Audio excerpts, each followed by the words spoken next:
Repita comigo: o Espírito do Senhor está sobre mim,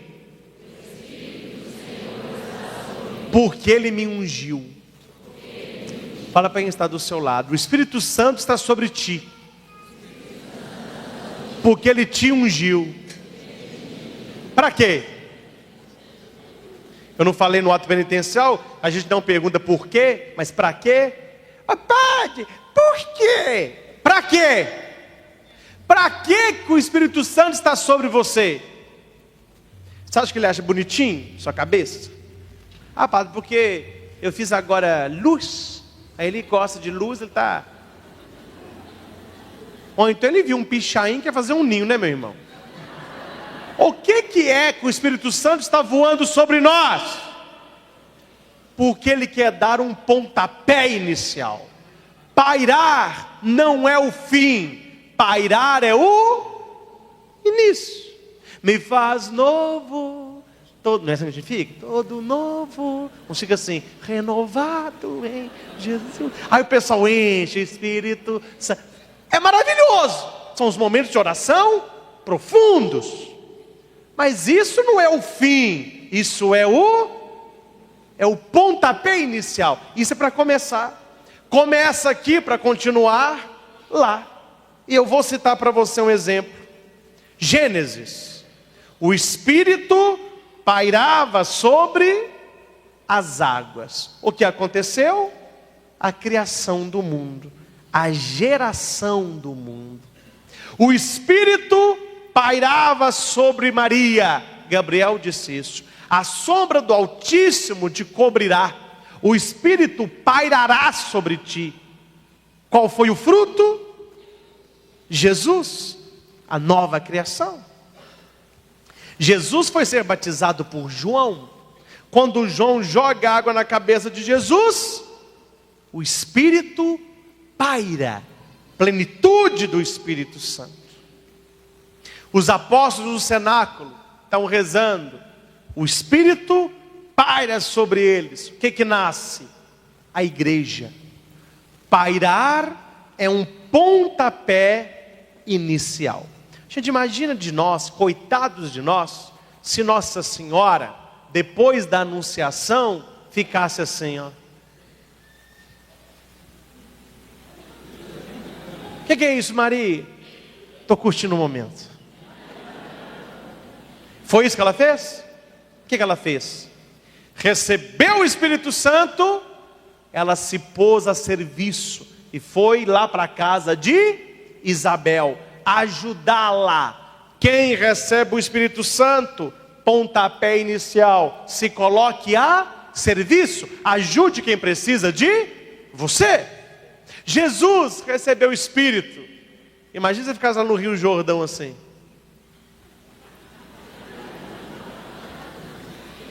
O que é isso, Jesus? Estou curtindo o momento. Foi isso que ele fez? Acabou de receber o Espírito. O que ele fez? Foi para o deserto. 40 dias sendo tentado pelo diabo e venceu na palavra. Os apóstolos do cenáculo receberam o Espírito. O que é isso, apóstolos? Curtindo o momento? Não! O Espírito desce, o que eles fazem? Abrem o cenáculo e Pedro começa a pregar. Só nessa pregação, 3.000 convertidos. Deus até abriu o mar vermelho, não abriu? E falou com o povo: corre! E Moisés gritou: perna para quem te quero! Porque o faraó vinha atrás. Imagina se o povo entrasse no mar vermelho e ficasse assim: nó, que poder, que beleza, que poder, gente, que mar maravilhoso. Espera aí, Moisés, deixa eu fazer um selfie aqui. Tem que guardar. Gente, foi isso que eles fizeram. Atravessaram, bobagem, naquela época também estava meio difícil, né? Mas tudo bem. Atravessaram correndo. Corre, meu filho. Gente, quando o Espírito Santo paira, não é para você ficar apenas, o pairar é um pontapé inicial, é para você ajudar quem precisa, é para você vencer o diabo na sua vida, é para você pregar Jesus. Quanto mais você se coloca a serviço, mais Deus coloca dons em você, carismas em você, um espírito dobrado em você, porque você se coloca a serviço. Aquele que tem dom e fica guardando lá na sua casa, não sei se você já sabe disso, músculo que não exercita, atrofia. Pessoa que opera e fica muito tempo na cama, ele não levanta e sai dando pirueta, não. Ele levanta, vocês já viram isso? E não, já é pessoa doente. Aí ele vai comendo, aí começa uma fisioterapia. Daqui a pouco você vê que a pessoa está fazendo caminhada, não é assim? Por que existe a tal da musculação?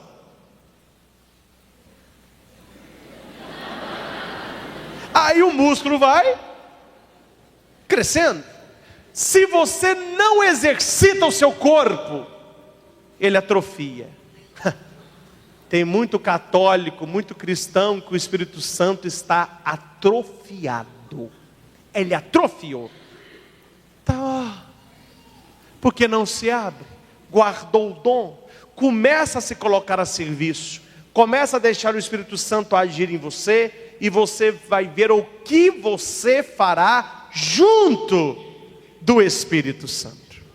Mateus 23, 37. Gosto disso. Jesus falando.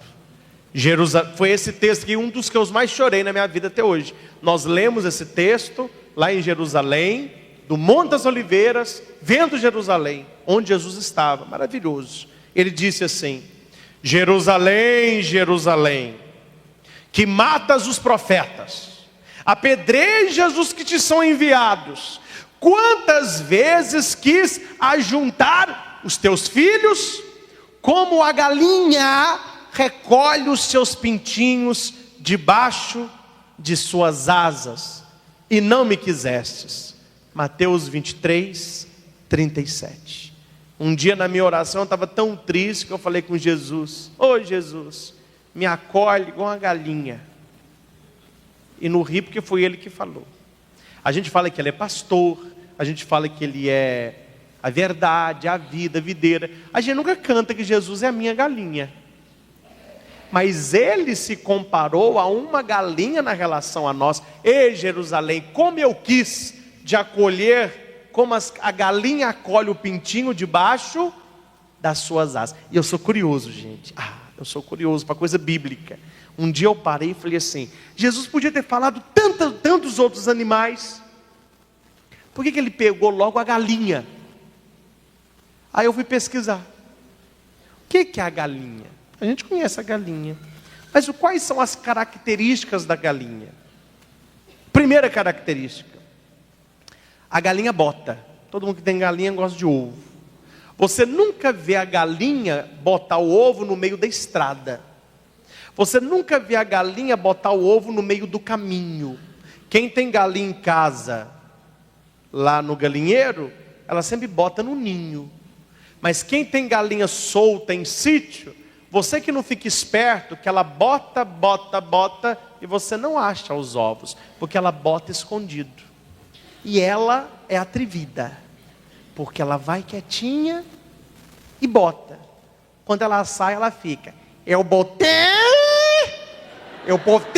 aí ela conta. Aí todo mundo fala: mas cadê o ovo? Não é assim? Ela anuncia para todo mundo: botei. Ela bota escondido. Tanto é que quem mora em sítio fala com os meninos: fica de olho na galinha. Eu já vi isso. Aí o menininho fica lá brincando de olho na galinha. A galinha sai andando, ele fica de olho nela. Ali, pai, ela vai para ali. O homem vai, abre as moitas, cheio de ovos. Ela bota o ovo no segredo. Ela conta para todo mundo depois, mas ela vai no segredo. Ela procura um cantinho escondido. A galinha, quando está choca, ela está quente, ela bota os ovos e deita em cima. Para que ela deita nos ovos?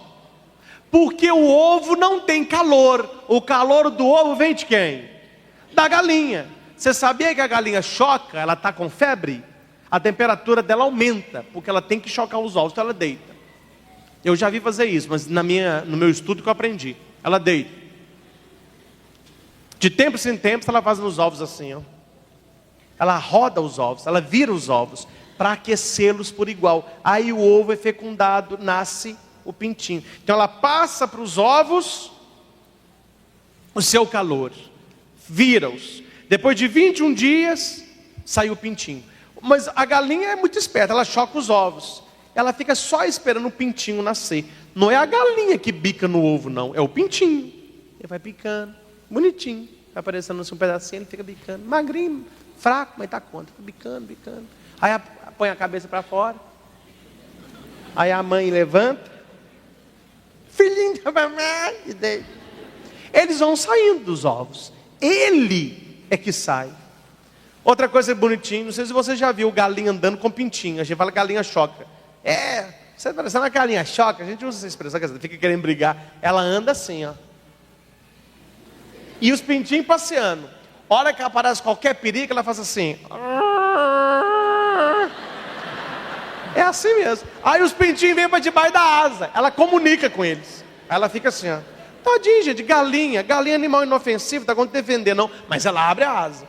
Quando sai o perigo, ela vai na frente e fica ciscando, fazendo assim. Quer dizer, ela está ensinando os pintinhos. Eles vão atrás dela, você vê, ela está ensinando os pintinhos. E outra, ovo que não nasce, fica choco e ninguém aguenta. Isso eu aprendi da galinha. Aí eu falei assim, então é isso que Jesus queria dizer. Comparando a galinha ao Espírito Santo. Eu fiz uma comparação, eu acho que eu não fui longe do acerto, não. A galinha não bota na estrada, ela bota escondido. A experiência do Espírito Santo não se dá enquanto você está na labuta da estrada da vida, mas escondido, no seu coração, num lugar reservado, só você e Deus. A galinha deita sobre os ovos para passar o calor dela para os ovos, porque o ovo é frio, a galinha é quente. Nós somos frios, o Espírito Santo é quente. É Ele quem passa o calor para nós. Por isso que Ele desce sobre os apóstolos em forma de língua, fogo. Se é fogo, é para aquecer. A galinha vira os ovos. O Espírito Santo nos vira. Ele não gosta de mesmice. Ele não gosta da mesma coisa sempre. É preciso mudar para que a graça aconteça. O ovo que fecundou gera vida. O Espírito Santo quer nos fecundar, fecundar o nosso coração, fecundar a nossa mente, para que nós possamos gerar uma nova vida. Nós cantamos no canto inicial, não é? Gera em mim uma vida nova, me faz novo.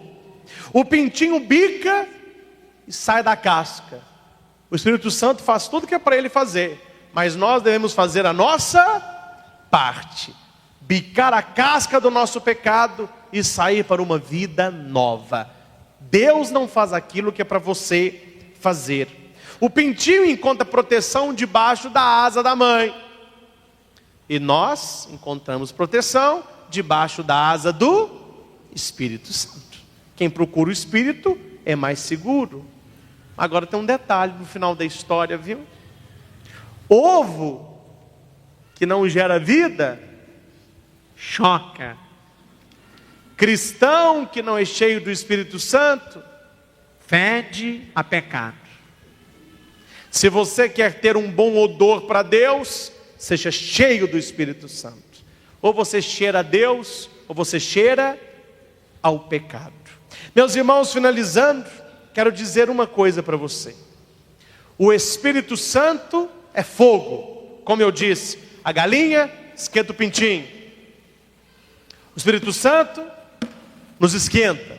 E porque fogo, ele pode ser... A ornamentação nossa ali, umas já foram, mas tem umas que estão acesas lá.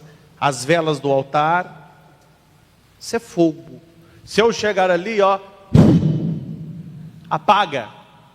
São Paulo diz em 1 Tessalonicenses 5, versículo 15 ao 21. Repita comigo. Regozijai-vos sempre. Orai sem cessar. Em tudo dai graças. Não extingais o espírito. Não desprezeis as profecias. Examinai tudo. Ficai com o que é bom. Cada expressão dessa eu podia fazer uma pregação em cima. Vou pegar uma só. Não extingais o espírito. Não extinguir, apagar, entristecer, resistir. Não resistais ao espírito. Não entristeçais o espírito. Não apagais o espírito. Dia que eu ordenei padre, eu tinha uma coisa no meu coração. Eu ordenei padre para tacar fogo em vocês. E espero por onde eu passar eu tacar fogo. Estou tacando. E que você seja um cristão incendiário. Nós nascemos para jogar fogo nesse mundo que está frio. Ô padre, não é Jesus que disse? Está escrito em Lucas 12:49. Eu vim para lançar fogo sobre a terra. E como gostaria que este fogo já estivesse aceso. Nós precisamos ser cheios do Espírito Santo. Repita isso. O negócio é pegar fogo, meu irmão. Taca fogo na tua família. Põe o seu marido quente. Dessa quentura que eu estou falando. Isso aí tem que apagar às vezes. É a quentura espiritual. É a quentura do coração. É alguém que é quente no Espírito Santo. Repita. Eu quero ser um incendiário para Deus. Quando eu era pequeno eu já tinha vocação de incendiário. Tacava fogo em várias coisas. Não sei se você sabe, não vou contar agora. Quando a gente morava num prédio, eu taquei fogo no apartamento. Tá brincando com meu irmão, gente. Havia umas bolinhas de papel higiênico, joguei fogo e joguei na caixinha de brinquedo, lá na despensa. Achei que tinha apagado, fui ver televisão com meu irmão. A hora que a gente olha para o teto, aquele canudo de fumaça preta, eu olhei assim, o quartinho todo pegando fogo. Peguei a mão do meu irmão, fechei o apartamento, fui no salão do meu avô. Meu avô era barbeiro, sob Bismarck. Cheguei e falei assim, benção, meu avô, Deus te abençoe. Tudo bem? Mais ou menos. O que aconteceu, meu filho? Eu acho que lá em casa está pegando fogo, vovô. O que é? Lá em casa está pegando fogo, na rua Antônio de Matos, Itaúna. Da rua Antônio de Matos viu o apartamento nosso. O nosso apartamento era um pouco para cima do supermercado Rena. Aí meu avô lá do barbeiro já largou a tesoura, olhou assim, ó, sendo aquele tufo de fumaça preta, os carros tudo parando e o pessoal subindo com o extintor. Meteu o pé na porta, foram lá, ainda bem. E um milagre aconteceu na minha casa. Eu falei com a minha mãe, mãe, pena que a senhora não sabia que eu ia ser um padre, e pena que a senhora não sabia que isso podia ser um testemunho. Tinha botijão de gás, gasolina e álcool. A garrafa de gasolina torceu, a garrafa de álcool torceu, o lacre do botijão torceu, nenhum dos três pegou fogo. Falou que a minha mãe tinha que ter guardado para a gente mostrar. Ninguém acredita, eu sei, porque eu era pequeno, e meu pai quando chegou, chorou de raiva, mas quando quem foi para lá foram os bombeiros de Divinópolis, mas quando chegou lá já tinha apagado. Aí o bombeiro falou com meu pai assim, falou, Zé Emílio, como é o nome do senhor? José Emílio, vem cá. O senhor pode levantar a mão para o céu. Aconteceu uma coisa que nós nunca vimos em lugar nenhum. O que foi? Vem cá. Aí mostrou para ele o álcool, a gasolina e o botijão de gás. Queimou tudo. Quer dizer, um apartamento. Quartinho de despensa.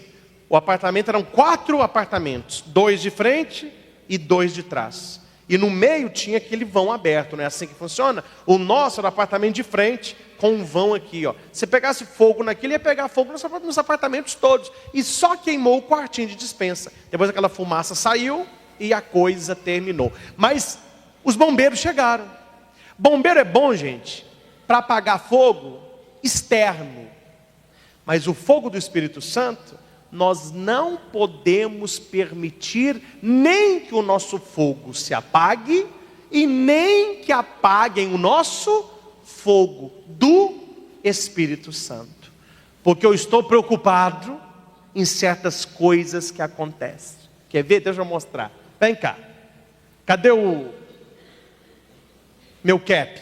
Vou mostrar para vocês o que a igreja está tendo hoje em dia. Me dá aqui. Não ri não. Olha aqui. Arrumar bonitinho. Gente, vocês não riem não.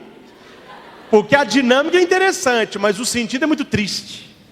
A igreja, se não vigiar, ela está ficando cheio de doutores em apagar fogo. Cheio de gente que só fica assim, ó. Começou uma missa. Não pode, tem que apagar. Começou um grupo de oração afogueado. Não pode, tem que apagar. Começou um grupo de jovens orando. Não pode, tem que apagar. Esse pessoal devia preocupar em apagar o fogo do inferno e deixar a gente queimar sossegado. Se você quer apagar um fogo, meu irmão, vai apagar o fogo do inferno. E deixa o fogo do Espírito Santo queimar. Tem gente que só fica assim, ó. Segura um negócio para mim. Olha aqui que o padre que faz aqui, ó. Pera aí, desce aqui. Aqui, ó, fica olhando pro padre. Eu não sou esse tipo de padre não, gente. Eu sou padre incendiário. Mas tem gente que é, ó. Começou a missa. Olha, tem gente que quer apagar. É tudo, meu irmão. Não pode. Aqui tem uma soltadinha aqui, ó. Não pode ver uma coisa dando certo que a pessoa já está o quê? Eu estou mentindo? Em vez de louvar a Deus, uma missa com milhares. Tem missa com milhares? Um grupo de oração afogueado, pessoal rezando, fazendo a experiência do Espírito. Aquele grupo ali é perigoso. Aí logo aparece um bombeiro eclesiástico, um bombeiro da igreja. O que é que está tendo esse grupo aqui? Ah, você está rezando. E assim, toma meu filho, muito obrigado. E assim, pode aplaudir esse bombeiro, muito obrigado. E assim por diante. Meu irmão, não permita que bombeiros espirituais convivam com você. Nós precisamos ter perto de nós pessoas que reacendam os dons do Espírito Santo, pessoas que joguem fogo na igreja, para que você fique cheio de Deus. Ah, padre, é um foguinho, eu tenho um foguinho, é um foguinho controlado. Por isso tem muito lugar que esvaziou. Por esse foguinho controlado, que muito católico virou protestante. Que por esse foguinho controlado, muita gente nem na igreja vai mais. Porque a Bíblia diz: conheço as tuas obras. Não és nem frio e nem quente. Um foguinho controlado. Quem dera fosses frio ou quente. Assim, porque és morno, não és frio e nem quente, vomitar-te-ei da minha boca. Apocalipse 3, 15 a 16. O que Deus está falando? Cristão morno, católico morno, quem vem à missa da família morno, Deus vai, ó, vomitar você. Deus quer que nós sejamos quentes. Deus quer que o Espírito Santo faça em nós uma obra nova. E depois de tudo isso que foi falado, e que deve ser vivido e experienciado, eu vou contar para você o que é isso. Vou trazer o vinho para mim. O que é isso? Quem veio domingo, o que é isso? Quem não conhece, eu te apresento. Isso é um porta-vinho. Eu gosto de vinho, não bebo demais não. Mas gente, fala para mim, uma tacinha de vinho, com uma semente, um queijo, uma carninha, muito gostoso. Todo dia você pode tomar uma tacinha de vinho, 50 ml, viu? Não é 1,5 litro por dia, não é só um cálice pequenininho.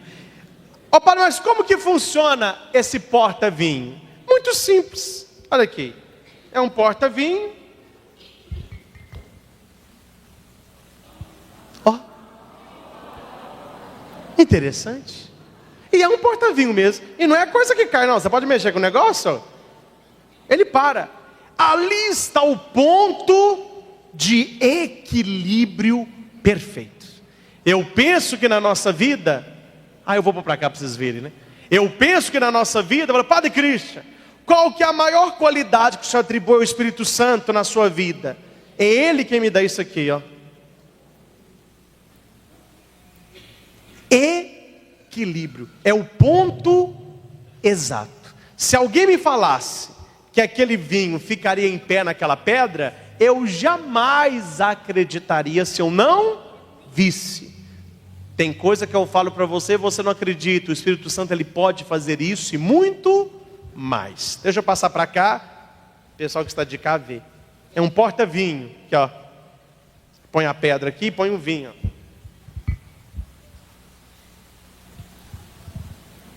É o ponto de equilíbrio. Olha lá. Ó. Isso aqui é dom, é graça do Espírito Santo para nós. Quem tem o Espírito Santo é uma pessoa equilibrada. Vamos dizer isso? Quem tem equilibrada em todos os sentidos. Você que já é casado, depois me diga como é bom ter uma esposa cheia do Espírito Santo. Como é bom ter um marido cheio do Espírito Santo. Como é bom ter um amigo cheio do Espírito Santo. Como é bom ter um patrão cheio do Espírito Santo. É diferente, gente. É outra coisa. É equilibrado. É caridoso. É prestativo. É aberto. Que nós possamos nos abrir ao Espírito Santo. Não extingais o Espírito.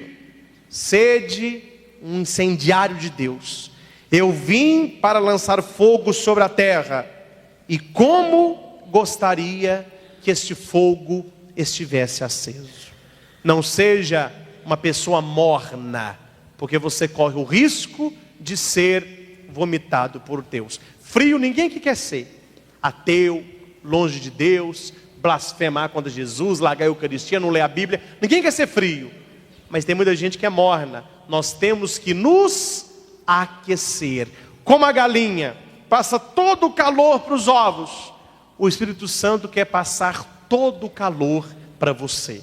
Para que uma vez equilibrado e cheio dos dons do Espírito Santo, você possa ser no mundo uma testemunha fiel daquilo que Deus diz à sua igreja. Eu vim para que todos tenham vida e a tenham em abundância. Louvado seja nosso Senhor Jesus Cristo.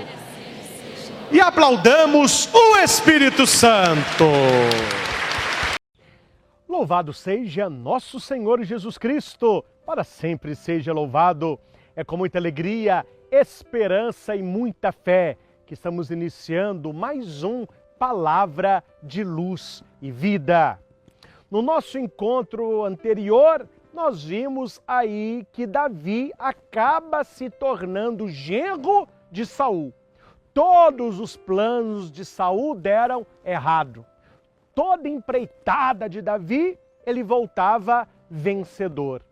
Saul pediu para matar 100, ele matou 200. O plano de Saul não funcionou. E agora, Davi, casado com Micol, a sua filha, ele se torna genro, não é, do rei. E nós terminamos o encontro falando que Saul reconheceu que o Senhor estava realmente com Davi. Realmente Deus está na vida de Davi. Parece que resolveu o problema, não é? Então resolveu o problema. Davi não foi morto pelos filisteus, se casa com a filha de Saul, estimado pelo povo, pelos guerreiros, pelos servos da realeza. Então aí Saul se deu por vencido, não é? Então ficamos assim. Só que não. Só que não, meu filho. A inveja e a maldade não para. E o capítulo 19, que nós veremos agora, vai pegar fogo. Saul perde a paciência E aquilo que ele fazia às escondidas, ele vai fazer agora às claras. Como os planos não deram certo, como o jeitinho não deu certo, então agora escancaradamente ele quer exterminar com Davi. Então fique conosco, que o capítulo 19 é muito interessante. E você verá que com a esperteza para o bem, até Deus abençoa. Então fique conosco, capítulo 19 do primeiro livro de Samuel.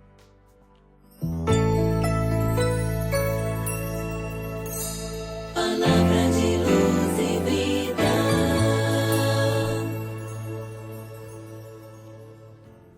Muito bem, Saul não tolera mais a presença de Davi. E aqui ele fala abertamente. Saul falou ao seu filho Jonatas e a todos os servos, ordenando-lhes que matassem Davi. Se no capítulo 18 a inveja de Saul era só dentro dele, e Saul ficava despistando, eu vou dar uma minha filha para casar com Davi. Davi, você quer Mical? Você recebe Mical? Todo mundo olha, Saul gosta de Davi, só que Saul já tinha inveja.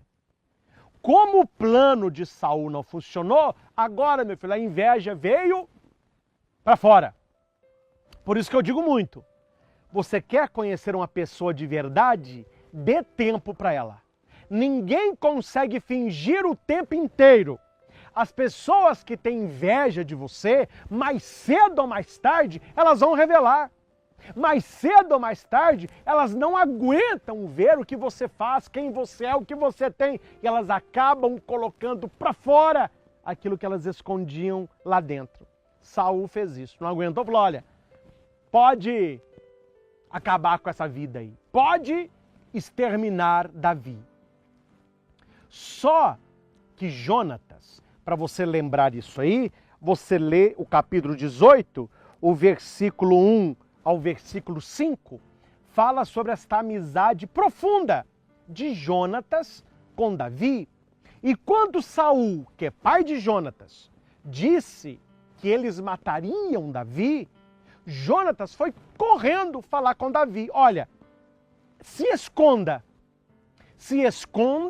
porque o meu pai quer te matar.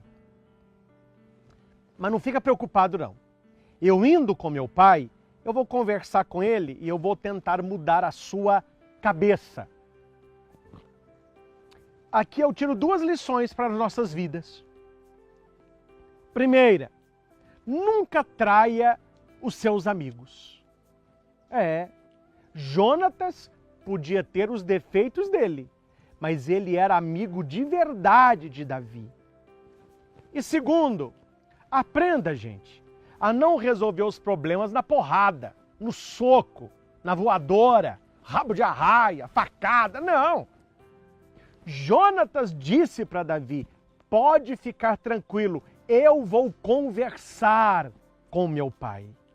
A importância do diálogo, a importância da palavra certa, na hora certa, para a pessoa certa. Olha que bonito o diálogo, essa fala de Jonatas para o seu pai. Olha como que o rapaz consegue ir ao centro da questão. Que o rei não faça mal algum ao seu servo Davi, pois que ele nunca te fez mal algum. Ao contrário, prestou-te grandes serviços, arriscou a sua vida para matar o filisteu e o Senhor deu uma grande vitória a Israel. Foste testemunha disso e te alegraste. Por que queres pecar contra o sangue inocente, matando Davi sem motivo? Jonatas teve coragem de falar na cara de Saul o que todo mundo sabia, mas ninguém falava. O que Jonatas disse para ele? Você tem inveja de Davi. Você quer matar Davi sem motivo. Ele não te fez nada. Gente, guarda isso. A pessoa que tem inveja de você pode dormir tranquilo, você não fez nada contra ela, não. Ela tem inveja de você porque o problema dela é com ela mesma. O problema de Saul nunca foi com Davi, era com ele mesmo.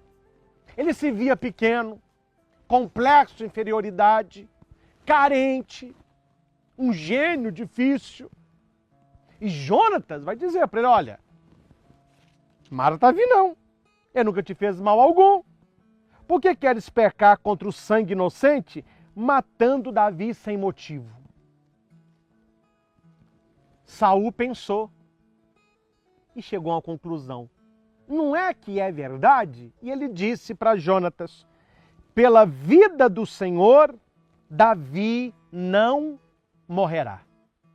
Olha como que Jonatas consegue mudar a cabeça de Saul conversando, mostrando para ele os pontos de maneira calma, de maneira clara, de maneira firme. Nós precisamos aprender com Jonatas como é que nós conversamos na família, como é que o marido conversa com a esposa, como é que os pais conversam com os filhos, mostrando claramente os pontos com calma, mas ao mesmo tempo com firmeza. Jonatas achou que estava resolvido. Ô Davi! Pode voltar! Convenci papai! Davi acreditou e Davi volta. Aí é que vai dizer no capítulo 9, no versículo 9 do capítulo 19, que depois que voltou tudo às boas, Davi perdoou mais uma vez Saul. E olha que para perdoar Saul, meu filho, tem que ter um saco de perdão, viu? Porque é um fora atrás do outro. Mas Davi perdoa de novo. Um belo dia, aí aqui vai dizer que está lá, Davi tocando a sua cítara, a sua harpinha, né? Davi está lá. Plink, plink, plink, plink, plink, plink. Veio o espírito sobre Saul de novo. Saul pegou uma lança e julgou para matar Davi de novo. Isso é brincadeira, hein? É brincadeira. No capítulo 18, no versículo 11, ele já tentou 2 vezes acertar uma lança em Davi. Quando no capítulo 19, no versículo 9 e 10,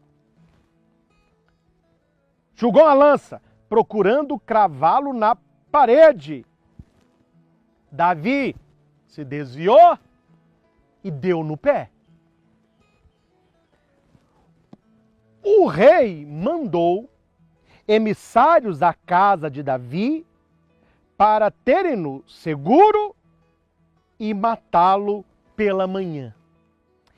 Micol, filha de Saul, esposa de Davi, disse para ele assim, se não fugires esta noite, amanhã serás um homem morto. Pena para quem te quer, Davi. Pena para quem te quero. Quem tem medo.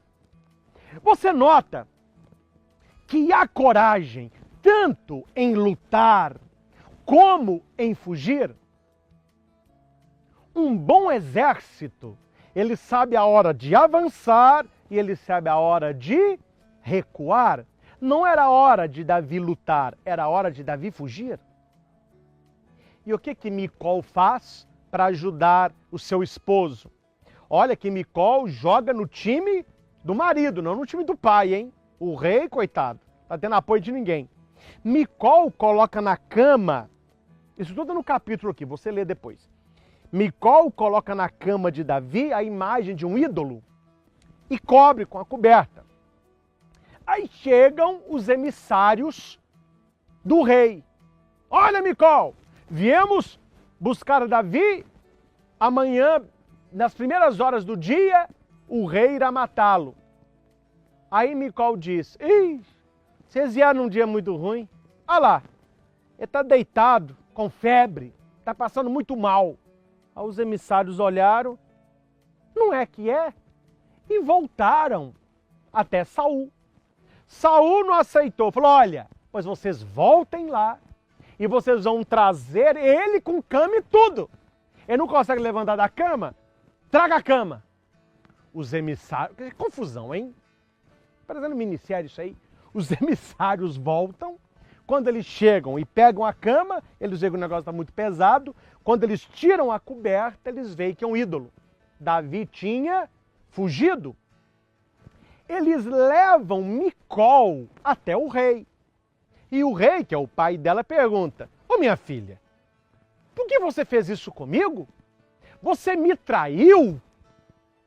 E ela, muito esperta: não, meu pai, ele me ameaçou de morte. Ele falou comigo assim: ou eu fujo, ou eu te mato. Aí, eu não tive o que fazer, Davi fugiu. Note como que nós precisamos de pessoas que nos amam e que possam nos ajudar nos momentos decisivos da nossa vida. Davi tinha duas pessoas em quem ele podia confiar plenamente: Jonatas e Micol. Jonatas, seu melhor amigo; Micol, sua esposa. Aqui eu quero transformar esposa em família e Jonatas nos amigos. Nós precisamos confiar na nossa família e nos nossos amigos de verdade, porque tanto a família como os amigos de verdade querem, podem e vão nos ajudar no dia da angústia. E a pergunta é: para onde que Davi correu? Para um outro amigo. Gente, sozinho ninguém é feliz nessa vida não. Temos que ter amigos mesmo, viu? Davi, ele corre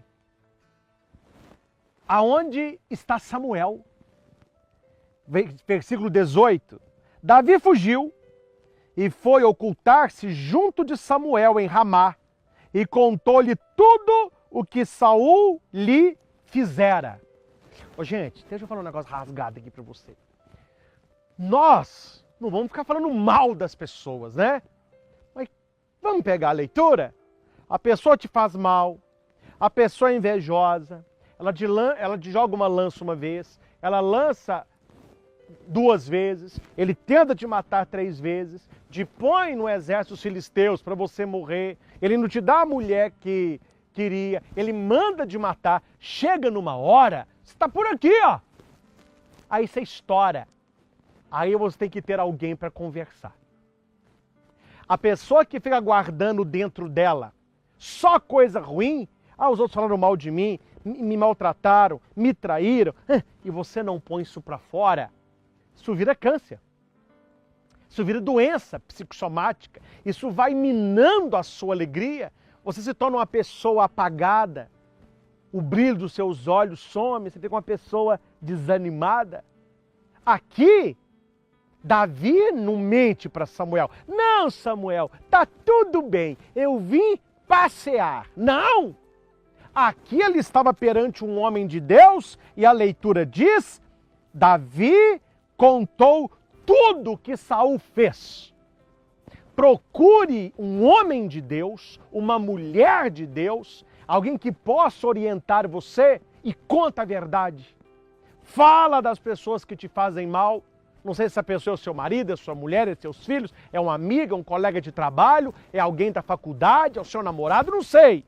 Mas não fique guardando essas coisas ruins só para você não. Você tem que ter uma válvula de escape, tem que jogar para fora isso aí. E como que termina o capítulo 19? Meu filho, você pode usar toda a sua imaginação que você jamais escreveria um final desse jeito. Chegou aos ouvidos de Saul aonde estava Davi, com Samuel em Ramá. Ele manda um grupo de emissários. A hora que esse pessoal está chegando lá, o Espírito de Deus vem sobre eles, eles começam a louvar a Deus e bendizer o nome de Deus. Aí Saul, com raiva, manda um segundo grupo. Acontece a mesma coisa, eles começam a profetizar, a cantar, manda um terceiro grupo. Acontece a mesma coisa. O Espírito vem sobre eles, é fogo, é unção, eles estão profetizando. Aí Saul perde a paciência. Falou, quer saber? Eu vou. Aí eu faço questão de ler para você. No caminho para Naiot, assaltou, ou seja, Saul, também o Espírito de Deus. E Saul foi tomado de transes por todo o caminho, até chegar.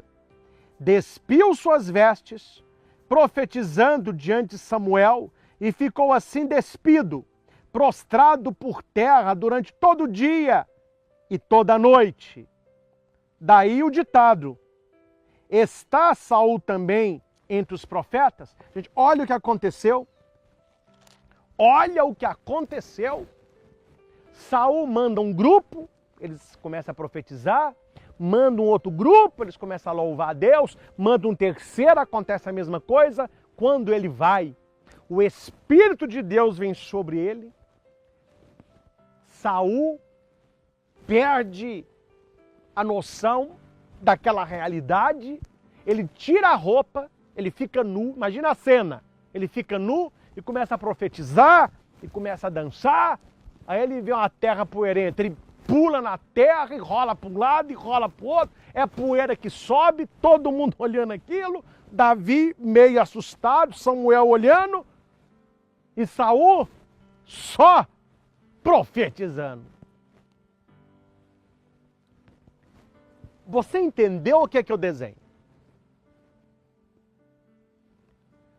O Deus que estava sempre com Davi, porque Davi estava sempre com Deus, Deus ele resolve de uma maneira inesperada o que Davi não podia resolver. O inacreditável aconteceu. Os perseguidores de Davi começaram a profetizar. O próprio Saul, ele foi despido. E aqui, quando fala foi despido, para o rei é algo muito sério, porque o rei abriu mão da realeza. Ele tirou todas as suas vestes reais, ele ficou nu, deitado no chão empoeirado, durante um dia, durante uma noite. Se Deus fez isso com Saul, imagina o que Deus não pode fazer na sua vida e fazer com seus inimigos. Davi me ensina uma grande lição: a não lutar com as pessoas que têm inveja de mim. Você não deve lutar com as pessoas que têm inveja de você, mas você deve procurar proteção junto de Deus. Quem protegia Davi era a mão poderosa do Senhor. E Davi tinha amigos, Jonatas, Samuel, Micol, a sua esposa. Não fique se preocupando com os invejosos, mas se ocupe com Deus e com as pessoas que te amam de verdade. Foi exatamente isso que Davi fez. Davi se ocupava com Deus e com as pessoas que o amavam. E no final ele foi abençoado.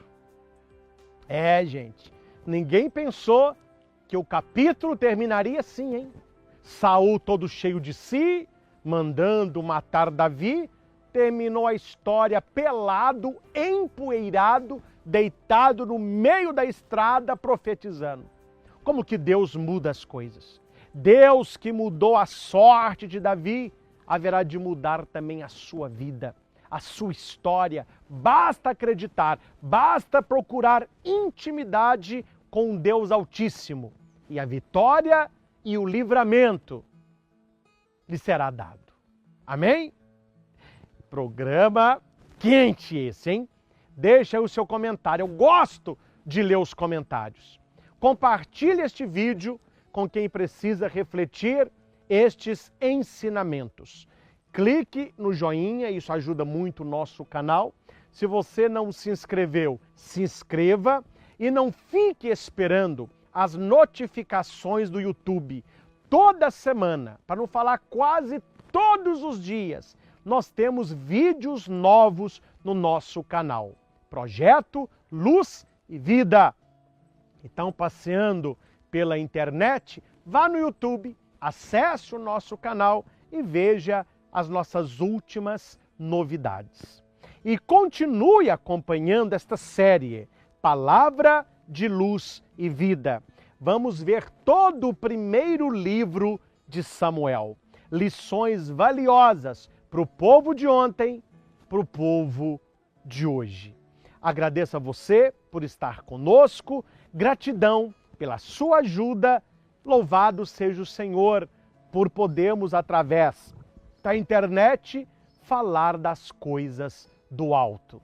E espero você nos próximos encontros, tá bom? Palavra de luz e vida, levando até você uma mensagem de fé. Agora que a beleza da história. Agora eu passo lá para Marcos 8, versículo 8. Aconteceu na Decápole, 2 anos e meio depois, que ele tirou uma legião desse gadareno, a segunda multiplicação dos pães. Onde aconteceu a primeira multiplicação dos pães? Em Cafarnaum, território judaico. Agora acontece a segunda. A primeira, sobraram 12 cestos. Tanto que Jesus veio para evangelizar as 12 tribos de Israel. Os 12 apóstolos, a nova igreja. Em Cafarnaum sobra 7 cestos. 7 é um número de milagre. Ali aconteceu um milagre. Meus irmãos, o versículo 8 me diz: o povo comeu até se fartar, e ajuntaram 7 cestos cheios do pão que sobrou. Cerca de 4.000 homens estavam presentes, sem contar mulher, sem contar menino. E como aquele povo tinha menino? Olha, quantos eram os homens? Quantos eram os homens? Sem contar? Estranho. Porque 2 anos e meio atrás, os donos dos porcos disseram para Jesus: nós não te queremos aqui, sai daqui, você matou os nossos porquinhos, some daqui. E o gadareno, o ex-possesso, porque com Deus tem muita gente que é ex, né? Ex-possesso, ex-bêbado, ex-isso, tem que ser ex, gente. O ex-possesso falou: eu quero ir. Não, você não vai não. Como Jesus dissesse no coração dele: você não vai não, porque daqui a 2 anos e meio eu vou voltar aqui. E eu quero um povo transformado. Eu quero um povo evangelizado. Eu quero um povo sedento de me ouvir e sedento de mim. Você vai para a sua casa e você vai contar para a sua família o que eu fiz por você. Que contando para a sua família vai contar para os seus vizinhos. E contando para os vizinhos, eles vão contar para os vizinhos dos vizinhos. 2 anos e meio depois, Jesus volta para a região da Decápole. Lá estavam 4.000 homens, sem contar mulher e criança. Quem foi que evangelizou esse povo? Quem foi que falou de Jesus para eles? Quem foi que foi um testemunho vivo da libertação de Cristo? Quem foi? O ex-endemoniado, porque Jesus via nele um pregador da palavra. Meu irmão, comece a orar poderosamente, que você pode olhar para o seu marido e ver um alcoólatra. Jesus vê um pregador da palavra. Você pode ver o seu filho se perdido no mundo, perdido nas drogas, se perdendo no sexo. Jesus olha e vê um jovem que pode levar muitos outros para Deus. Nós precisamos rezar e não duvidar que a cura é possível. Não desista da sua família. Meus irmãos, quando Jesus disse para os discípulos: entra no barco e passa para o outro lado, qual foi a primeira coisa que eles olharam? Quem é pescador sabe disso. Quando vai atravessar o mar, primeira coisa que eles olham: olharam para o céu. Quando eles olharam para o céu, o que eles viram? Nuvens carregadas. Só tem 2 caminhos: Você coloca atenção em Jesus que manda atravessar, ou você coloca atenção nas nuvens carregadas e diz, vai cair um temporal, não dá para atravessar. Só tem dois caminhos. Ou você acredita em Jesus, ou você acredita nas nuvens carregadas que podem estar sobre a sua família, lá na sua casa. Meus irmãos, nós precisamos na nossa vida ter uma experiência que eu chamo de mudança de Copérnico. A mudança coperniana. O que é isso? As pessoas acreditavam que o Sol girava em torno da Terra. A Terra era o centro. Aí veio Copérnico. Não, não é a Terra o centro é o Sol. Isso é a mudança copérnica. É você sair do centro, você que é terra, e colocar no centro o Sol, que é Jesus. Tinha um rei que fez uma linha na parede e falou para os sábios, eu quero que vocês diminuam essa linha, sem mexer na linha. Todo mundo pensou, falou, não, como? Sem mexer na linha, diminuir a linha, sem mexer na linha. Eu não posso diminuir a linha. Eu tenho que diminuir, mas eu não posso mexer na linha. Ninguém conseguia resolver o problema. Entrou uma criança. A criança olhou e falou assim, o que vai fazer aí? É para diminuir essa linha, sem mexer na linha. O menino, você é mole para nós. Ele pegou um carvão e fez uma linha maior em cima da linha do rei. E o rei falou assim, muito bem, você diminuiu a minha linha sem mexer na linha. Você não precisa se diminuir para que Deus seja Deus na sua vida. O que você precisa saber é que acima de você existe uma linha maior. Acima de você existe alguém maior. Você não tem que se diminuir para Deus ser grande. Você tem que olhar para cima e ver que Deus, Ele é maior. Quando percebo que me considerei importante demais, eu não tenho que me diminuir, mas preciso saber que há algo maior do que eu. Religião é isso. Religião, ela indica que o céu está acima de mim. O céu não está apenas sobre mim, o céu está dentro de mim. Vamos repetir isso? O céu não está apenas, ele está. O céu é Deus. Nuvem não é céu.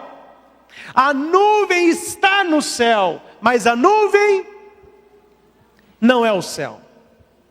De vez em quando tem aquela nuvem pesada. Estou lá no aeroporto, nessas viagens nossas de evangelização. Eu olho você e falo assim, nó, o tempo está carregado, nuvem escura. O avião sobe, não pode estar chovendo muito. Mas chuviscando, nublado, ele sobe. Nisso, só que a turbulência é um pouco maior, mas tudo bem, mas ele sobe. Aí entramos no avião e eu olho, nó, o céu está carregado. Não é o céu que está carregado, as nuvens estão carregadas. Que depois que o avião sobe, ele vai subindo. Sobe rápido, vai subindo. Ele entra dentro das nuvens, aí ele começa. Aí o comandante, com muita gentileza, diz, estamos passando numa pequena área de turbulência. Favor, não acender, não tirar o cinto. Quando você não... Eu falei, meu Deus do céu. Estamos fazendo uma área demais. Eu falei, tá bom, não precisa informar não, comandante. Nós estamos já anotando. Nisso, meu filho, teve de uma hora para outra, ó, o avião ele ganha força de novo e ele estabiliza. Quando você olha na janelinha, o sol está enorme. O céu está azul e a chuva ficou embaixo. O avião ele voa, esses Boeings, acima das nuvens. Meu irmão, é exatamente isso que acontece na nossa vida. Quando chegam problemas grandes, tribulações grandes, doenças grandes e o tempo nubla, são nuvens carregadas. Tem gente que olha e fala, ah, meu Deus, olha como que está o céu. Não, isso não é céu, isso é nuvem. A nuvem está no céu, a nuvem não é o céu. Pode ser que na sua família tenha uma nuvem carregada em cima da sua casa, mas em cima desta nuvem existe um céu. O céu é Deus. Guarde isso. Toda vez que você vê um tempo fechado, você sabe, em cima daquilo lá, o sol brilha. Em cima daquilo lá, existe um céu. Jesus quer que os discípulos façam exatamente esta experiência. As nuvens estão carregadas, mas o céu limpo, o céu ensolarado, ele dorme com a cabeça no travesseiro. Para que eu tenho medo das nuvens, sendo que dentro de mim eu tenho um sol que brilha da minha fé, eu tenho a Eucaristia, eu tenho a presença de Deus. Eu não vou me preocupar com as nuvens, eu vou me ocupar com Deus. As nuvens estão no céu, mas elas não são o céu. Jesus nos mostra que há coisas mais importantes e maiores do que as nossas próprias tribulações e problemas. Quando na sua vida o seu barquinho começar a sacudir, quando a sua família começar a sentir que as coisas estão difíceis, porque há muitas famílias aqui que têm problemas. Levanta a mão aqui para Jesus ver, quem aqui tem problema na família? Quem aqui tem o barquinho sacudido? Olha aí, quantas famílias? Então a pregação vai para você, meu irmão. Jesus está no barquinho da sua casa. Jesus está no barquinho da minha casa. Repita isso. Tem casa que ele está acordado e ele diz assim: cala-te. Tem casa que ele está dormindo no travesseiro e a tempestade está pesada. Tem casa que ninguém chega a um consenso, porque cada um pensa de um jeito. Seja como for, acredite, a tempestade vai passar. E por mais que no barco da sua família exista alguém que ninguém domine, Jesus domina. Como ele dominou aquele encapetado lá da região dos Gadarenos. E ele o libertou porque ele viu que ele poderia ser um pregador. Vá para casa, para a sua família, e anuncia o que o Senhor fez por você e como teve misericórdia de você. Coloque a sua mão direita, quem está da sua direita, e repita comigo: Jesus te libertou. Vá para a sua casa, vá para junto à sua família e conta o que Deus fez por você, como Ele teve misericórdia de você, e fará o mesmo pela sua família. Amém? Diga: eu tomo posse disso, eu acredito nisso, e eu não vou desistir da minha família, porque Deus está comigo, e Deus estará também na minha casa. Amém. Mão no coração, feche os seus olhos, inclina a sua cabeça. Se a sua família está passando por estes problemas que nós aqui pregamos, Jesus te trouxe aqui hoje para tocar na sua família, para libertar a sua família. E é desejo dele fazer isso.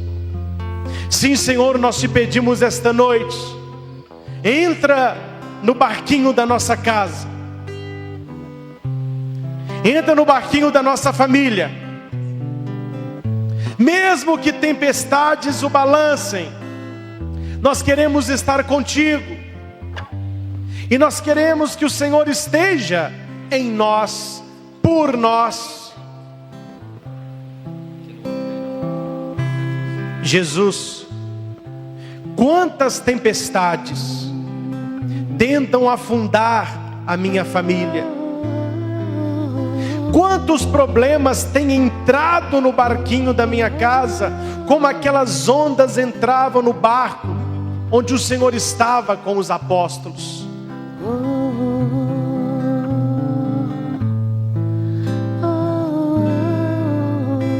E eu quero acordar Jesus através das minhas orações. Como manter Jesus acordado? Orando, conversando com Ele, invocando.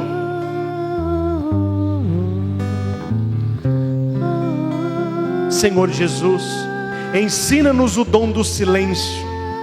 Como o Senhor gritou para o mar: cala-te. O Senhor grita para muitos de nós: cala-te. A sua família está afundando, a sua família está com problemas, a sua família está do jeito que está, porque você tem falado demais. Você tem falado da sua família, você tem cooperado para afundar o seu barquinho. Ao invés de tirar água, você está jogando água para dentro. Você está pesado, e isso tem afundado o barquinho da sua família.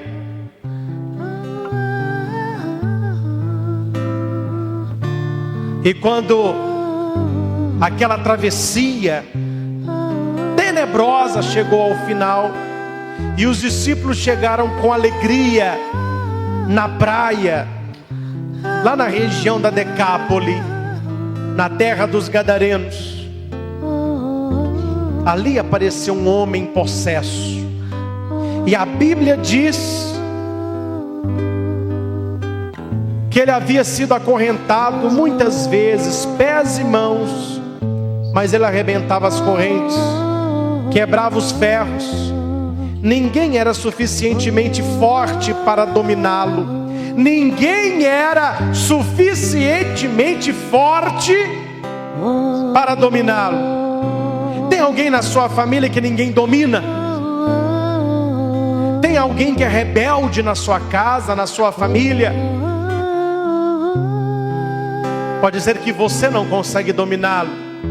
Seu marido, sua esposa, seus pais não conseguem. Mas Jesus consegue.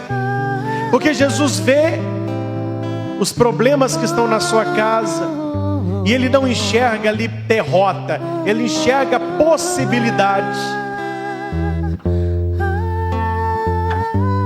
Para Jesus, não existe pessoa sem solução. Traga na sua mente e traga no seu coração quais as pessoas da sua família que precisam desta libertação de Jesus.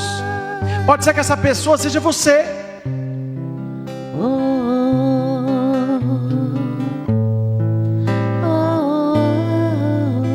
Jesus muda a história daquele homem, e Ele trouxe você aqui para isso, para mudar a tua história.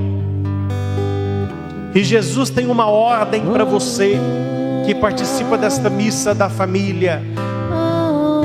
Depois da bênção, depois da missa, depois de escutar a minha palavra, vá para a sua casa, vá para a sua família e anuncie-lhes quanto o Senhor fez por você e como Ele teve misericórdia de você. Meu irmão, o teu lugar é na sua casa, o teu lugar é na sua família. A cura começa pelos seus. A cura começa pelos seus. Não queira mudar de barquinho. Aquele homem queria mudar de barquinho, ele queria estar na família dos discípulos, e Jesus diz: não, o seu barquinho é sua casa, o seu barquinho é sua família. Vá para a sua casa, vá para a sua família. E no seu coração diga isso: sim, Senhor, eu quero ir para a minha casa, eu quero ir para a minha família, eu quero contar para a minha família o quanto o Senhor tem feito na minha vida, e o quanto o Senhor tem sido misericordioso, não apenas comigo, mas também com minha família.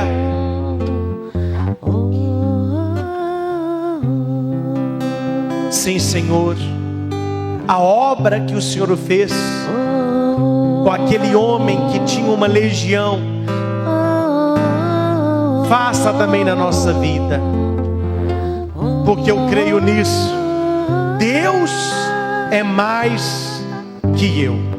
Deus, Ele é maior. Deus, Ele é grande, e Ele pode restaurar a nossa família. Ele pode salvar esta pessoa. Em cima dessas nuvens carregadas existe um sol. As nuvens estão no céu, mas as nuvens não são o céu. Você tem problema, mas acima dessas nuvens existe Deus.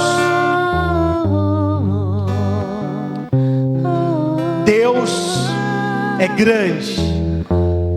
Ele acalmou o mar. Ele curou aquele gadareno. Ele multiplicou os pães. E Ele pode salvar a sua família. Porque Deus é grande.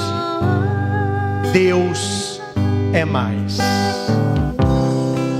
Deus é mais. Canta isso. Deus é mais. Deus é mais que eu. Canta isso. Deus é mais. Deus é mais.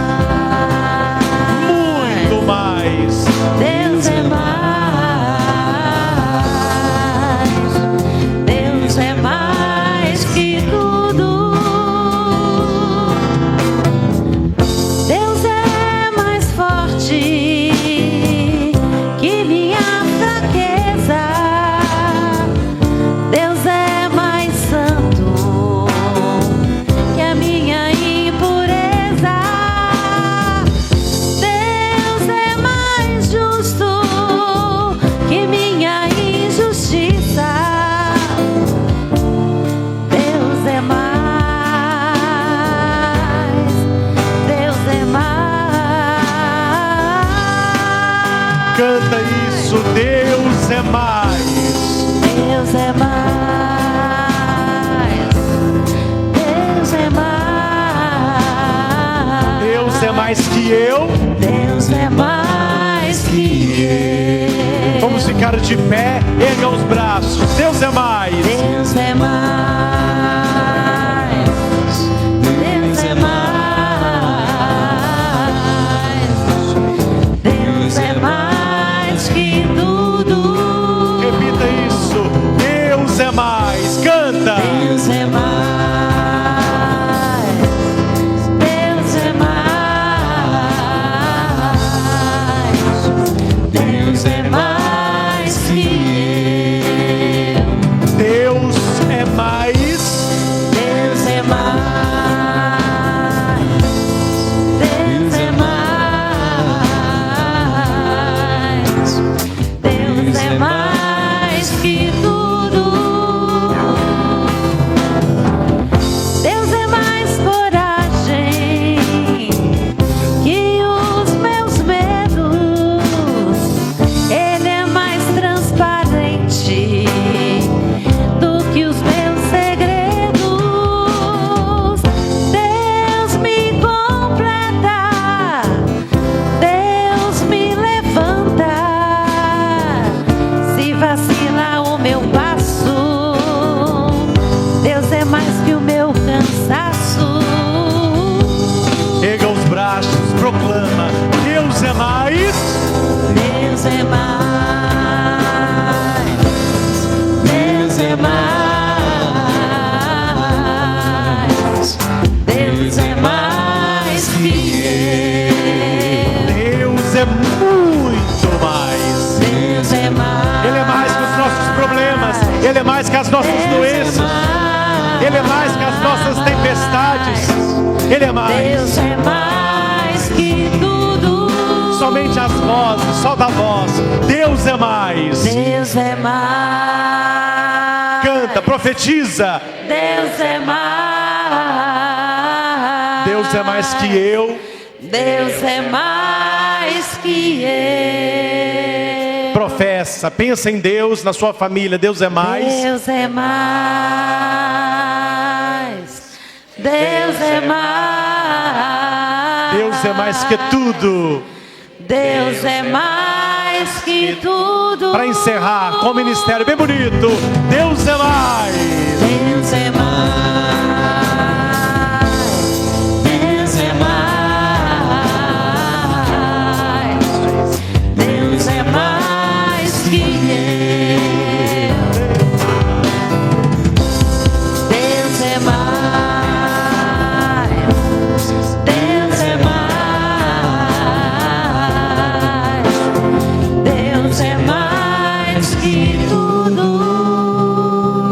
irmãos e irmãs, você que está aqui no santuário, você que escutou esta pregação, ou nos assistiu neste DVD, ou no YouTube, acredite nisso.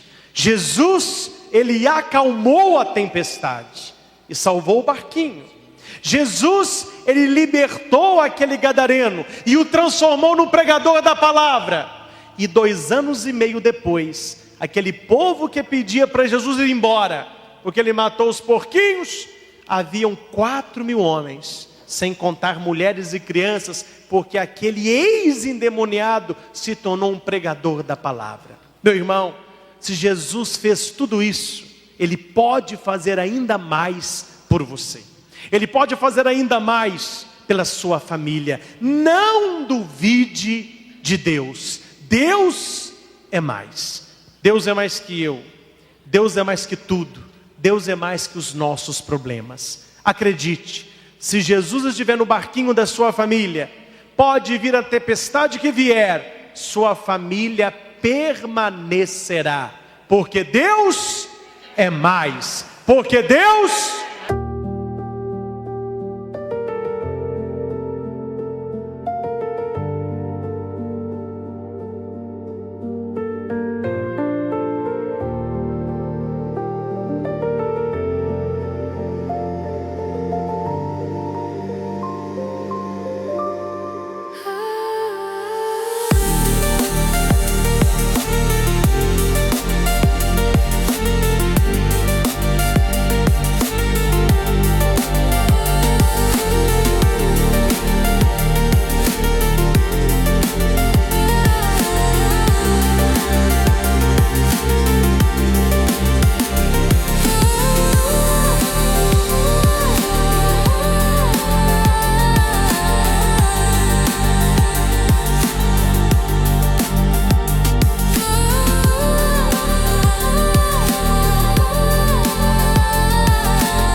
Louvado seja nosso Senhor Jesus Cristo, para sempre seja louvado.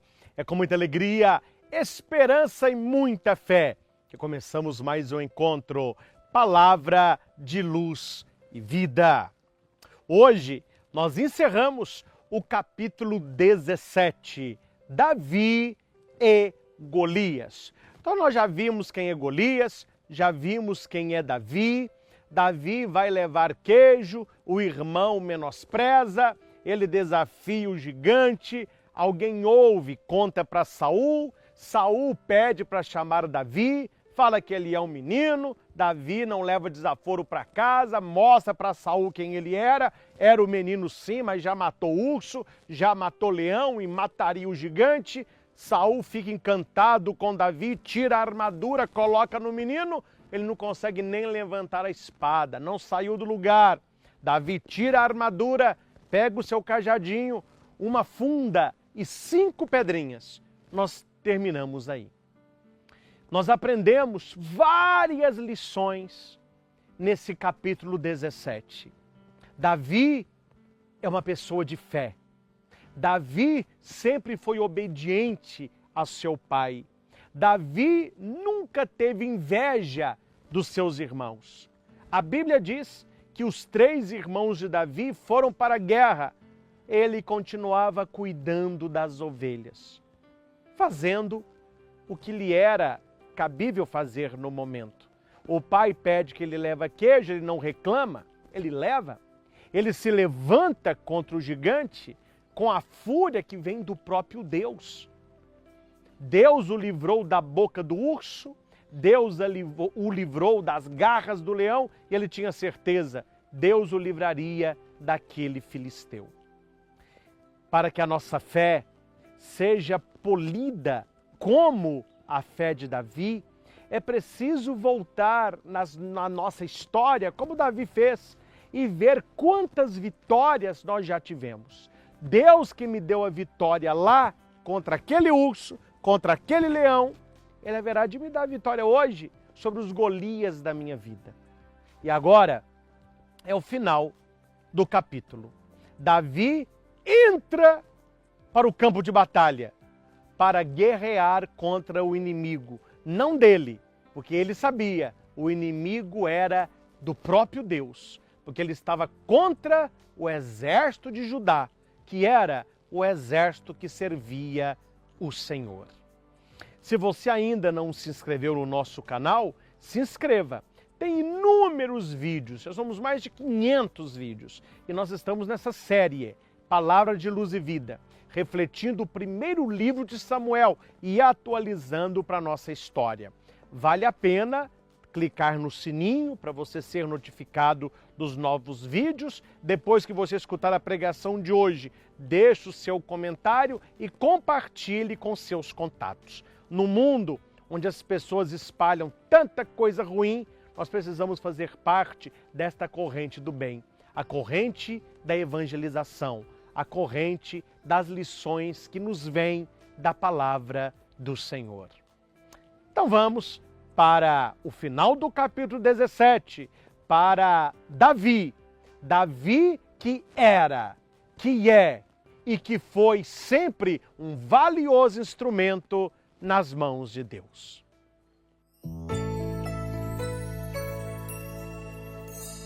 Palavra de luz e vida.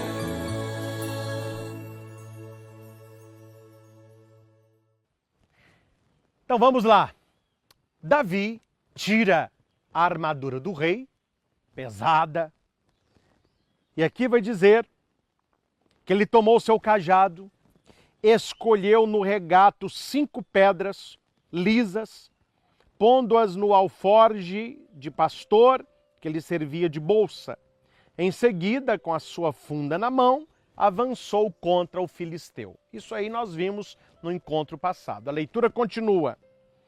De seu lado, o filisteu, precedido de seu escudeiro, aproximou-se de Davi e mediu com os olhos. Sabe o que é mediu com os olhos? Aquele olhar assim aqui, ó.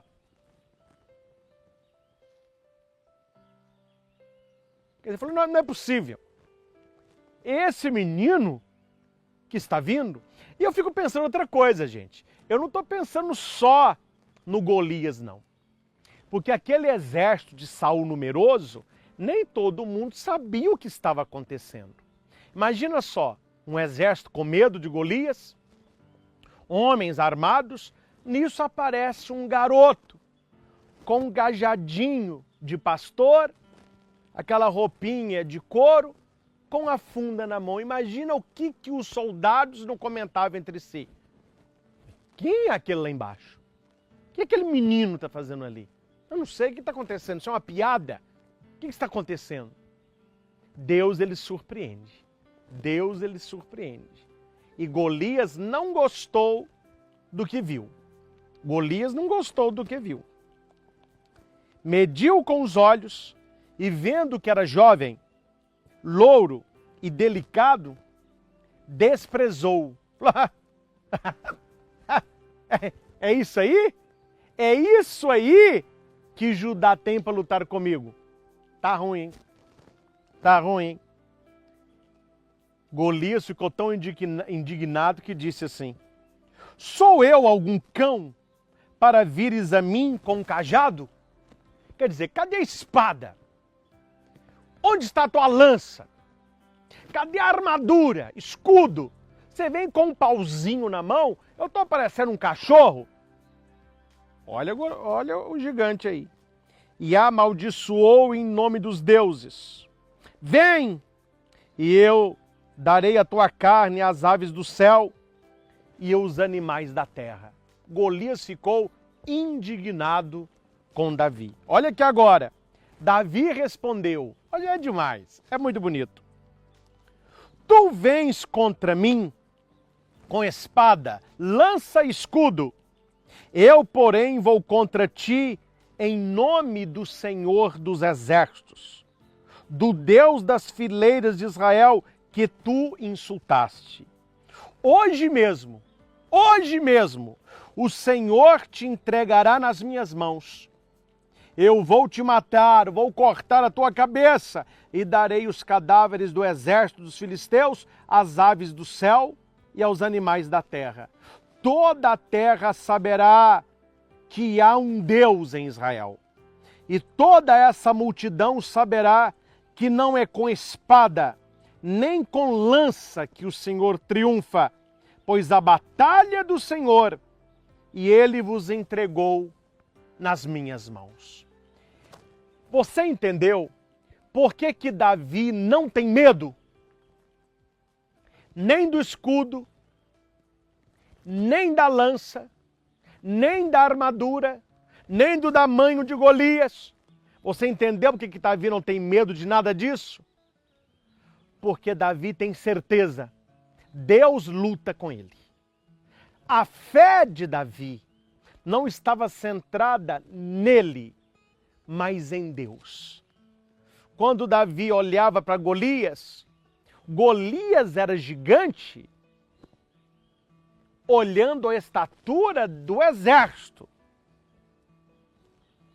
Mas qual era o tamanho de Golias, olhando o tamanho de Deus?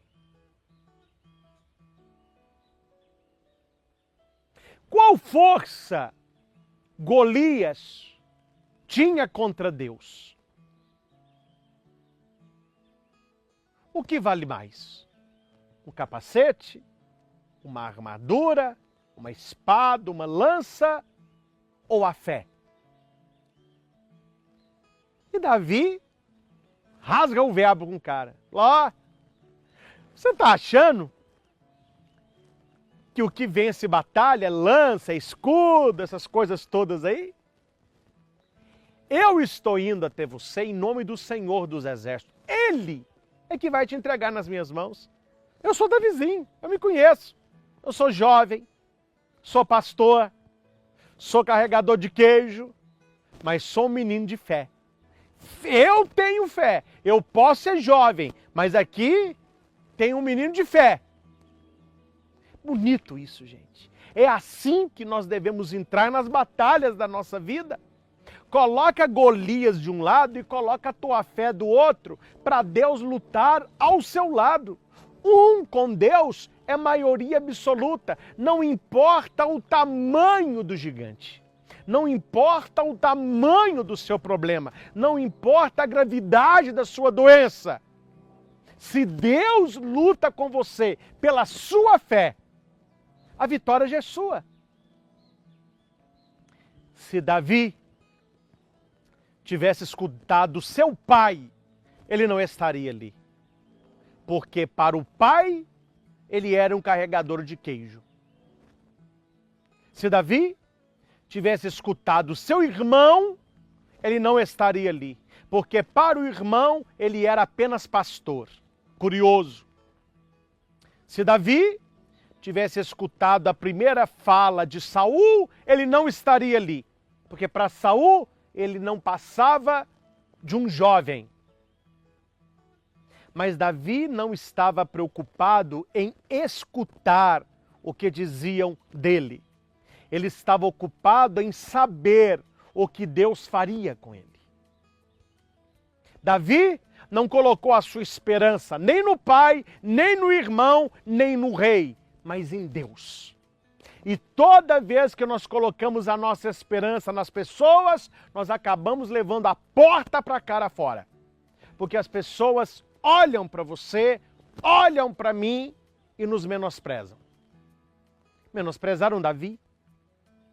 Pastor, carregador de igreja, muito jovem, não consegue levantar uma espada, não consegue vestir a armadura de Saul, nós estamos na água mesmo. Mas Davi não confiou nos outros. Davi conhecia Deus. E ele desafia o gigante. Gente, vamos criar uma imagem na mente? Imagina que você é um soldado do exército de Saul e tem os soldados do exército filisteu. Imagina, gente, a gozeira, a vaia e os gritos dos filisteus quando viram aquele menino indo lutar com Golias. Mas foi um sarro. Eu imagino os soldados rindo, vaiando, achando que era uma brincadeira. Eu imagino o pânico do exército de Saul. Falou, peraí, se ele vai lutar com o gigante e se esse menino perder, nós todos seremos escravos dos filisteus. De um lado zombaria, de um outro lado medo e no meio fé de Davi. A certeza de que Deus lutava com ele. E levantou-se o filisteu e marchou contra Davi. Este também correu para a linha inimiga ao encontro do filisteu. Davi não foge. Hoje em dia o pessoal fala muito arregou, né? Arregou! Davi não. Se eu estou ali, vamos. Até o fim. Pôs a mão no alforge, tomou uma pedra e arremessou-a com a funda, ferindo o filisteu na fronte. Eu penso que Davi sabia. Se com uma funda eu mato um leão, e ele tem boa mira, se com a funda eu ponho o urso para correr, se eu acertar na cabeça desse gigante, eu derrubo esse homem. Você entende que Deus luta com Davi, mas Davi sabe o que tem que fazer? É uma coisa simples? É. Hoje em dia, graças a Deus, as pessoas evoluíram. Mas há pouco tempo, as crianças matavam muito passarinho, muita rolinha com funda. Outros tinham estilingue, né, o bodog. Mas a funda eu lembro, a pessoa fazia assim, ó, coitada da rolinha, depois não sei o que fazer com essas rolinhas, não. Mas Davi era bom naquilo. E Deus usa isso para a vitória. E olha o texto.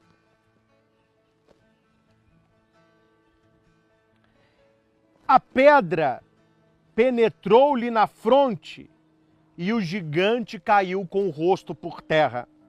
Assim Davi venceu o filisteu, ferindo de morte com uma funda e uma pedra. Só isso. O que Deus precisava? De um homem de fé, de uma funda e de uma pedra.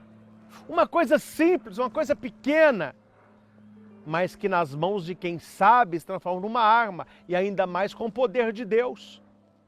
Uma pedra, poderíamos dizer, uma pedra ungida, uma pedra escolhida. Ele não pegou qualquer pedra, ele escolheu, né? Assim como Davi escolheu bem a pedra, Deus escolheu muito bem Davi. Tudo na vida é uma questão de escolha. E como não tinha espada na mão, correu ao filisteu, subiu-lhe em cima, arrancou-lhe a espada da bainha, acabou de matá-lo, cortando-lhe a cabeça. Aqui eu destaco uma frase que eu gosto muito. Como não tinha espada, pegou a espada dele. O que esse texto diz a mim, para mim? Que aquelas armas que os inimigos preparam para nos derrotar, eles serão derrotados com estas armas. Quem fala demais será derrotado pela própria língua. Quem trama coisas demais vai acabar caindo em pegadinha dos outros. E aqui nós temos os últimos versículos do capítulo. Quando Saul viu Davi partir ao encontro do filisteu, disse a Abner, seu general: de quem é filho esse jovem, Abner? Por tua vida, ó rei, eu não sei. Disse-lhe o rei: informa-te, pois, de quem é filho esse jovem. E quando voltou Davi, depois de ter matado o filisteu, levou Abner à presença de Saul, tendo ainda na mão a cabeça de Golias. Saul perguntou-lhe: quem é o teu pai, ó jovem? Eu sou filho de Jessé de Belém, teu servo, respondeu Davi. E assim acaba o capítulo 17. O primeiro encontro de Davi com Saul, como que foi? Mas é muito jovem. Não vai dar conta.